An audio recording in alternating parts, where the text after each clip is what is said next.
ایک چھوٹے سے گاؤں میں اریبہ نامی ایک لڑکی رہتی تھی جو آرٹ اور تخلیقی کاموں کی شوقین تھی۔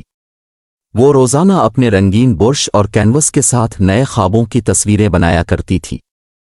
اریبہ کا خواب تھا کہ وہ دنیا کا سب سے خوبصورت آرٹ پیس تخلیق کرے جو ہر دیکھنے والے کے دل کو چھو جائے۔ ایک دن گاؤں کے بزرگوں نے اسے ایک قدیم کہانی سنائی۔ وہ کہانی ایک جادوئی تاج محل کے بارے میں تھی جس کے متعلق کہا جاتا تھا کہ وہ کسی کے بھی خواب کو حقیقت میں بدل سکتا ہے، لیکن اس محل تک پہنچنے کے لیے دل میں سچائی، تخلیق کا جذبہ اور ہمت ضروری تھی۔ اریبہ نے فیصلہ کیا کہ وہ اس جادوئی تاج محل کو تلاش کرے گی۔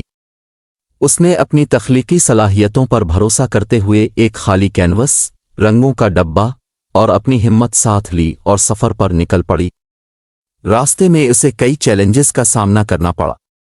پہلے، اندھیرے جنگل میں راستہ بنانا مشکل تھا، لیکن اریبہ نے زمین پر تصویریں بنا کر درختوں کو جگایا جنہوں نے اسے راستہ دکھایا۔ پھر، پتھریلے پہاڑوں کو پار کرنا ایک بڑا چیلنج تھا، لیکن اریبہ نے اپنی تصویریں بنا کر پل تیار کیے اور راستہ طے کیا۔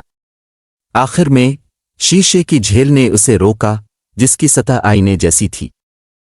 اریبہ نے اپنی پینٹنگ سے ایک کشتی بنائی اور جھیل پار کر لی۔ آخر کار اریبہ تاج محل تک پہنچ گئی۔ یہ محل کسی خواب جیسا تھا، سفید چمکتے پتھروں سے بنا ہوا جو روشنی میں جگمگاتا تھا۔